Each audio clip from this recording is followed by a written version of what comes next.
Well, folks, we got a bunch of news to bring you today, but honestly, we're going to be focusing heavily in on the updated financials for the Nintendo Switch 2 in the United States in the month of December because, yes, folks, it had a bounce back month compared to November, and it does show that Nintendo Switch 2's holiday season was not actually as terrible as many people feared, and actually, November just seemed to be a blip the way that Matt Piscatella from Circana had hoped it would be, just this temporary culmination of a lot of bad factors all hitting in the same month, and things would return to normal in December. And that does appear to be what happened, at least in regards to the Nintendo Switch 2, which was stated to have carried the month and made up for literal offsets of console year-over-year drops in sales for things like PlayStation 5, Xbox, and I have no idea with the next system because it didn't even come up today.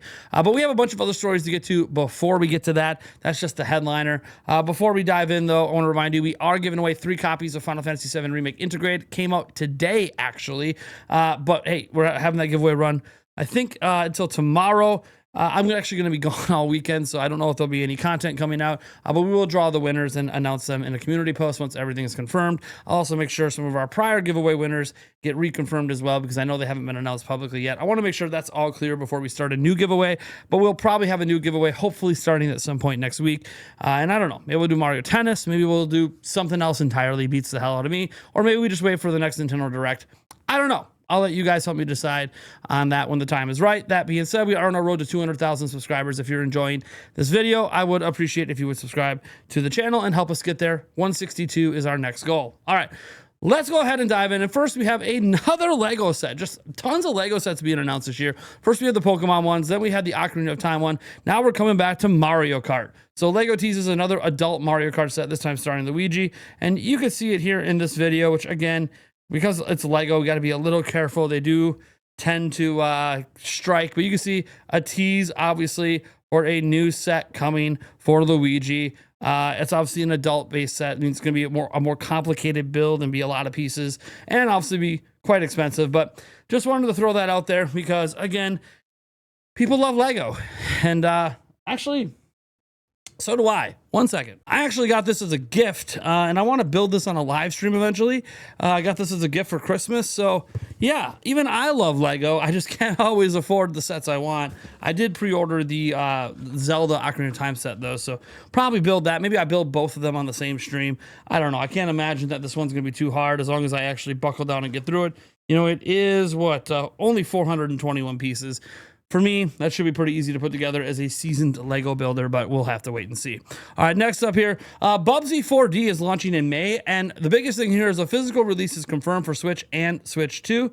So in Bubsy 4D, I'm on a mission to take back the Golden Fleece from those nasty Baybots who snatched it right out of my paws. I'll run, jump, and glide and roll across alien planets with platforming perfection, tackling vibrant fabric and crafting levels. Thing is, I got to play a demo of this at PAX West. The demo was very sandboxy and not necessarily a level from the game, but you are seeing here, you know, these look like full physical versions here. They don't look like you know, the key cards. Of course, we'll have to wait and see, because when you hear physical, you're like, oh, well, is it key card or not? It sucks that we even have to ask that.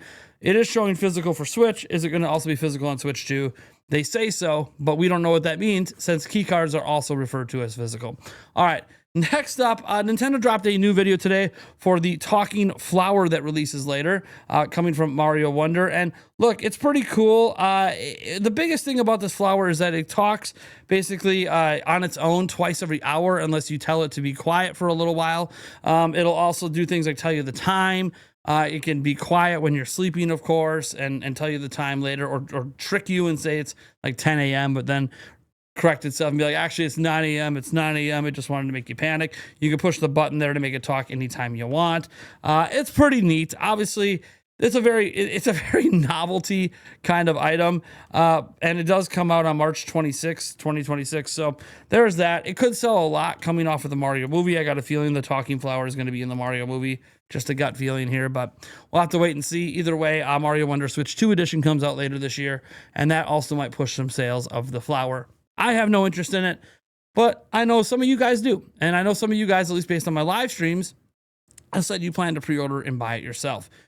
Next up, well, Do you have any fear about Final Fantasy VII Rebirth because it was only on PlayStation 5? Do you have any fear about the third entry in the series? Because just because Intergrade's running and looking well on Switch 2, well, that was a PlayStation 4 game. Well, the director is saying you ain't got to worry about a thing. Final Fantasy VII Remake's sequels will have exactly the same gameplay as other consoles. So this comes from the director, and he said, there's not a huge amount of information I can share in terms of future games, but I can reassure players that we're working on the Switch 2 version of Final Fantasy VII Rebirth, the second game in the series, and the third game too. They are being worked on for Switch 2 alongside the other platforms right now. One thing to reassure fans who want to play these games on Switch 2, I've got a personal policy where I don't want to make any version of my games different or offer a different gameplay experience just because they're on different hardware. That might get confusing for players, and they might wonder which version of the game they should buy. That's something I'd very much like to avoid. The Nintendo Switch 2 versions are being developed in a way that keeps the gameplay experience pretty much exactly the same as all other platforms, so I hope this reassures Nintendo Switch 2 players. And I just want to make one caveat. It's probably 30 FPS like the Final Fantasy VII Remake Integrate, while it will be 60 FPS on PlayStation 5 and PlayStation 5 Pro. So obviously that is a gameplay difference. But if it's like a locked 30 like it seemingly is for Final Fantasy VII Remake Integrate, for the most part, every player is going to have a very similar experience. So that's really cool. I'm happy to see that. They've been talking about this now for a while. We've known these games are coming. We just don't know when they're coming, but there's that. Next up, just another quick story here. Hey, a new Pokemon attraction is coming to Universal Studios in Japan, and it's replacing, I believe, the Superman ride. Let me see here. Since announcing our medium to long-term alliance in 2021, we've collaborated with Universal Studios Japan's outstanding creative vision and world-class technical capabilities to produce a variety of real-life Pokemon experiences, including the No Limit Parade and Halloween show. This year marks the 30th anniversary of Pokemon, and we're extremely pleased to be able to fully launch this new project with you all in this major milestone. Our mission is to enrich both the real and virtual worlds through the existence of Pokemon, and we produce Pokemon every day. With this project too, we hope to create a new entertainment that is unique to theme parks as a rich experience in the real world and continue to provide surprises to people all over the world. And yeah, it's pretty interesting. Obviously, we know about Poke Park opening, but basically they're opening a brand new ride described as an interactive Pokemon experience that will stimulate all 5 senses. The attraction will debut at Universal Studios Japan in Osaka before being rolled out globally. And that probably includes the parks in Orlando and Los Angeles as well, with Singapore and Beijing. So it is a brand new ride, not a whole section like in the Nintendo world, but just a ride, not even part of Nintendo world, just a ride replacing a currently existing ride that probably isn't seeing a lot of foot traffic anymore. And they're hoping that Pokemon and a new attraction there can end up driving more foot traffic. Probably will, because Pokemon, world's most popular IP, right? Next up, Nintendo dropped a surprise update for Mario Kart World, and it does add a new feature to the game. And these are the kind of updates I think people want and expect when you spend $80 on a game, is having new features added for free, and that includes the 1.5.0 update. So it added team races to Knockout Tour when playing in a room during online play and wireless play, and the game now supports the Polish language. They also fixed an issue where the game would sometimes end if a player plays as Kamek on Choco Mountain, and they fixed an issue with the displayed rating would sometimes be incorrect when joining everyone in online play, and several other issues have been addressed. The primary thing that people care about, sorry, kind of a tongue twister for me today, is Knockout Tour having team races. That is new. That is welcome. I'm glad they're adding that in. Obviously, some people might feel like that should have been there at launch. Clearly, it wasn't designed for it, but they decided, you know what, we got to add some new features. People want to see new content, of course. I think we're still going to have to wait till summer to hear an announcement on new content, somewhere around likely the June Direct. But we'll have to wait and see, because maybe there is no new content announced there and they wait for the September Direct. I always kind of figured it's going to be about a year or more out from the game launch before we hear about DLC or anything. So that's my takeaway. And the last thing I wanted to show you guys today, look, there was a lot of stuff on Mario Wonder. There was a new trailer for the Mario Wonder Switch 2 edition, which I'm not really that interested in. But along with that trailer came new Amiibo. And new Amiibo are always we're talking about. This is the new trailer, but the new Amiibo is what I want to focus on. You're seeing here Elephant Mario. You're seeing, obviously, Captain Toad and a talking flower. And then, obviously, you're seeing Poplin and Prince Florian. And anyways, you can get them, obviously. I assume they're launching alongside the Switch 2 version. Yeah, it looks like they are on March 26th. So happy to see that. I'm always happy to talk about new Amiibo, even if it's for old games, because Amiibo, to me, are just fun little collectibles. All right, now we get to the main topic of this video, what you're here for.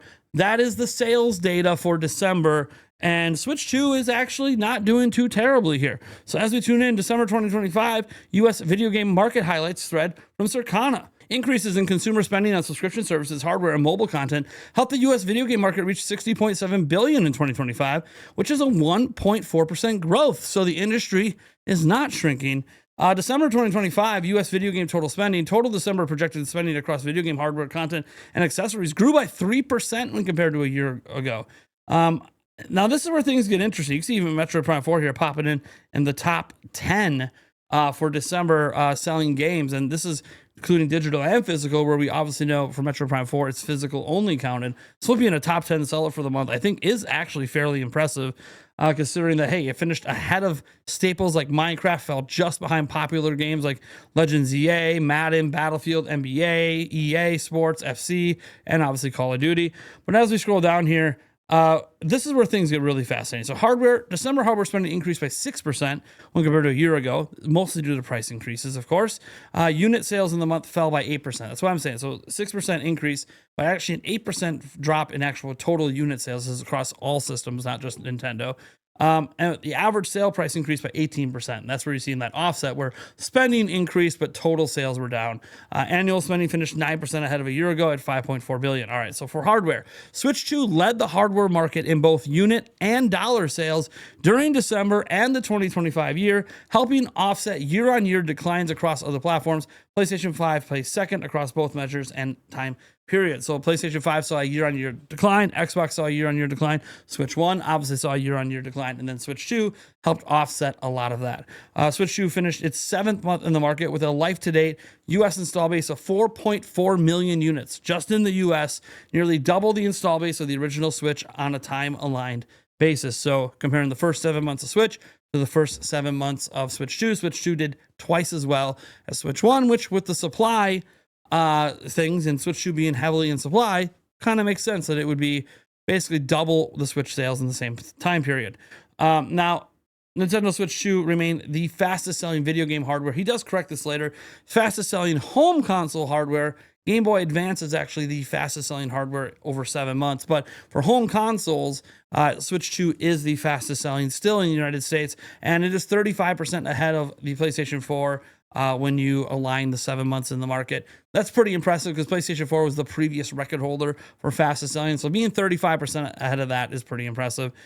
December video game spending grew up over 3% over a year ago. We don't care as much about some of this stuff. Obviously, investors and stuff do. Call of Duty Black Ops 7 was the number one seller for December. That's no surprise. That's pretty typical.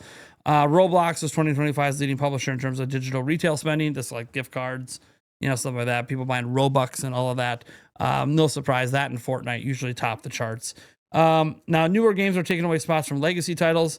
And this comes from Sensor Tower. This has to do with mobile. So we'll move on from the mobile stuff. And then we'll kind of go down to the Nintendo sales chart here. You're going to see Pokemon Legends EA at 1, Metroid Prime 4 Beyond at 2, Bonanza at 3, Air Riders at 4, Galaxy and Galaxy 2 at 5, just holding steady at 5, Jamboree at 6, Mario Kart 8 at 7, Sonic Racing Crossroads at 8, Minecraft at 9, and Hyrule Warriors Age of Imprisonment at 10. Again, all of these games except Crossworlds is just physical sales, no digital counted. So we have no idea how high they would have been if digital was included. And then you can see the best-selling premium games across aggregated PC storefronts. And as we come down here, you're seeing some of the other storefronts, Xbox, PlayStation, etc., etc., etc. You see 2025 top 10 best-selling premium games on Nintendo platforms. This is for the entirety of 2025. ZA is number 1, Bonanza's 2, Jamboree is 3, Mario Kart 8 is 4, Mario Kart World is 5, Mario Galaxy is 6, Prime 4 is 7. You might go, well, dude, Mario Kart 8's ahead of Mario Kart World. I'm like, well, yeah. Mario Kart 8, was on sale the entire year when Mario Kart World wasn't, and most people only got World as a bundle. So I'm not really surprised that it finished slightly ahead. Of course, this does not include digital sales. And so any digital sales of Mario Kart World might have pushed it past 8. We don't know because obviously there would be more sales for 8 as well. Scrolling on down, though, we kind of just get a look at the whole industry. And we realize something here that according to Install Base, who Matt Piscatella is also on, it seems the Switch 2 moved roughly 1.03 million units in December, or about 120% more units than it did in November, which we know was a 30-year historical low for the whole industry. So I find it to be really interesting because it kind of puts these sales, if you include October, November, and December all together, right, roughly around 2 million to 2.3 million units, which is only a little bit behind, about 500,000 units behind what the Nintendo Switch did in its first holiday. So all things considered, not too bad, considering that one, the Nintendo Switch was in ready supply for its holiday. So that's when it first was able to get. So there was an increase in sales just because finally you were able to walk into a store and actually buy one without having to fight people. And two, it also had a system seller in Mario Odyssey that launched in October of 2017 that really carried that holiday season and went out to become the best-selling 3D Mario game of all time. Well, when you set that aside, realize Switch 2 had 0 exclusive games that were system sellers. The exclusives for the holidays were Kirby Air Riders and Age of Imprisonment, both spin-offs of other IPs. You start to realize that Nintendo just didn't have any big exclusive last holiday, and while supply wasn't an issue, the system also is more expensive, and we know that played a role as sales overall were down 8% in December in terms of units, even though the money was spent was higher. Obviously, things being more expensive are going to lead to less sales. That's just common sense. Things being cheaper lead to more sales. So, all right. So that is kind of the summary of the sales season for Switch 2 in, United States. 4.4 million in 7 months is an all-time record, behind just the GBA, but it's an all-time record for home consoles. And look, obviously you combine that with the known numbers in Japan. We're already at about 9.5 or more million units between Japan and the United States last year. And then you toss in the rest of the world. Nintendo might not be too far off from their, 19 million they're projecting for this fiscal year. Looks like I projected about 16.5 million units shipped. And yes, it's key that we talked about shipped because Matt Piscatella said something on the install base forums that I think needs to be emphasized, and that is while Circana data is highly accurate and they do work with the manufacturers to ensure accuracy, so they do have hardware sales data, as an example, from the My Nintendo store. They just don't have the digital and physical sales data, but they do have the physical sales of the hardware because they talk to Nintendo and get that data. Reality is, he does admit there is some projecting in their numbers that doesn't exist in Nintendo's actual numbers. So when Nintendo gives that whatever number they give in the first week of February, and so let's say it's 16.5 million like I projected, and that's shipped, that's because that's the only accurate number that exists. Any number that's all about sell through, which is the amount of units that sold from a retailer or directly from Nintendo to a consumer, there's actually not a really accurate way to figure that out because it requires so much data from so many individual stores and individual chains that there isn't actually an accurate way to know what sell-through is. And Matt Piscatella noted that's why Nintendo's number is actually the most accurate, because Nintendo does know how many units they've already made money on. And if they've made money on 16.5 million units, those are completed sales for Nintendo, and that counts, regardless of people wanting to dismiss sell-in versus sell-through. I get that sell-through is a big deal, but you aren't going to get sell-in if things aren't selling through. Does that make sense? Like, retailers aren't going to keep buying units from Nintendo if they're not selling those units. Like, they'll just stop buying them. So yeah, it's kind of they both need each other for it to work. You don't just continue to sell units to retailers that no one's buying. That's not how economics works. Retailers would be losing billions of dollars doing that. There's no way. So for whatever number Nintendo reports will be the most accurate, and I'm very curious if that gives them any shot at hitting 19 million. I think if they hit 16.5, then they only need to get 2.5 million this quarter. I think that's going to be hard to do because I don't think they have a big system seller, honestly, in the first 3 months. Mario Tennis is probably the biggest game they got coming. Pokopia will probably be pretty big, but I'm not sure if that's going to push units.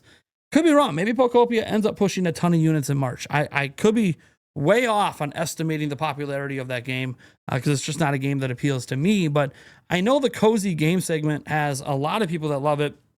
Pokemon has a lot of people that love it, but it's like $70.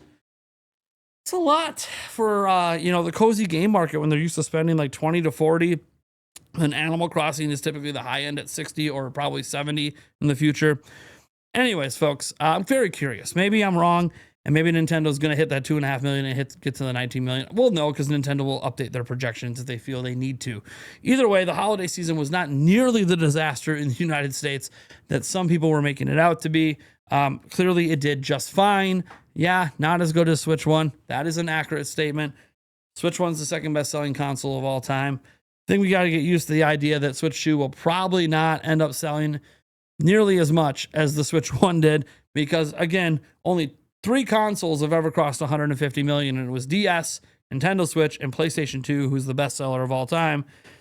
Expecting that kind of success for another platform is, hard to plan for, but 100 million, I think they're well on their pace to possibly do that. Obviously, the pace right now says they'll be the fastest selling home console ever, but I got to pump the brakes on that a bit. Obviously, momentum is going to be all over the place depending on game releases, depending on economic conditions and everything in between. And my hope is Nintendo doesn't raise the price this year, because if they do raise the price, that is going to just impact sales even more. And if Nintendo can hold, but others are increasing their prices, they actually might become the budget option at $450, which is insane to think that $450 is a budget video game device. But even you want to build like a decent gaming PC for like $1,000, even those, because of everything going on, like a decent gaming PC last year with like a 5070, you could build for like $1,000 with like 32 gigs of DDR5. And now today, that same sort of computer is like $1,400. Like, the prices are going insane. So if Nintendo chooses to eat the losses and make up for it with software sales, and they could actually find themselves in a very advantageous position in the market. And Furukawa said as much when he was asked about the idea of increasing prices. Not only did he say, I don't like hypotheticals, so I'm not even going to talk about raising prices in the future. We're not raising them right now. He also said that, hey, when they consider stuff like this, they don't just consider the economic impact on them and how much money they lose per unit. They also consider that they just launched a new system in the marketplace and the momentum of that system, and not wanting to slow momentum down. So when they consider all factors, you have to wonder if that might weigh a little more for them, increasing the install base over increasing the profit margins per sale. Because if you increase the install base, you increase the software sales, and the software sales make you more money. So you can see a path where Nintendo might say, you know what, we do like to sell our hardware for profit. Economics is not letting us do it, but if we can hold at this price while everyone else is increasing, we're actually just going to sell even more units and thus sell even more software. That's what I hope is happening in the board meetings. It is nice to hear Furukawa is considering all of this when even thinking about price increases. And that could have been a large reason they didn't increase the Switch 2 price last year, was being like, yeah, maybe we sell it at cost or for a loss in the US. However, we just want the install base, because that's what's going to lead to us making the most money 3 years from now. And Nintendo does tend to always have a long view outlook of their company, not a short view. They don't chase short-term gains. They think about what's best for the company long haul. And I'm hoping that this comes into play and they decide to hold the price. No one's going to know, though, until we get to the end of the year and the price either increased or it didn't. But what I do know is I'm glad I'm here now talking about video game news with all of you. I'll catch you in the next video.